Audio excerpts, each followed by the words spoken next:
আচ্ছা, তোমরা কে, কে আমার মতন বিশ্বাস করো বলো তো? ভালোবাসার মধ্যে একটা অদ্ভুত মায়া আছে। যে মানুষটাকে তুমি ভালোবাসো সে হাজার কষ্ট দিলেও তুমি তার কাছ থেকে দূরে সরে যেতে পারবে না। শুধুমাত্র ওই মায়ার কারণে।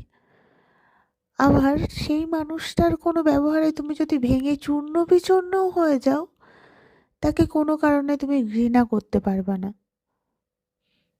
আমি তো ভীষণভাবে বিশ্বাস করি এই মায়া জিনিসটাকে। কি অদ্ভুত একটা মায়া, তাই না? তো হাই, আমি মুনমুন। আমার নতুন একটি মিনি ব্লগে তোমাদের সকলকে স্বাগত জানিয়ে চলো আজকের ব্লগটা শুরু করা যাক। সকাল সকাল উঠে পড়েছি, ফ্রেশ হয়ে বিছানাপত্র তুলে নিয়েছি। আর এই যে নিচে এসে চা খেতে বসেছি, আর এখানে অংশু বুড়ো বিস্কিট খাচ্ছে।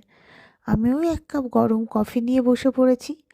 তারপর চলে এসেছিলাম ছাদে, আর এখানে অংশু বুড়ো তার নিজের জল রোদে দিতেই ব্যস্ত। আমি অবশ্য স্নান করে একবারে জামা কাপড় কেচে ছাদে চলে এসেছি। এরপর পুজোটা দিয়ে দেবো।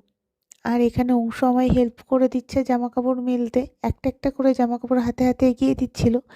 এটা আমার কাছে পরম একটা পাওয়া, যে আমার ছেলে আমাকে আমার কাজে হেল্প করছে। তো চলো আজকের গল্পটা এই পর্যন্তই থাক।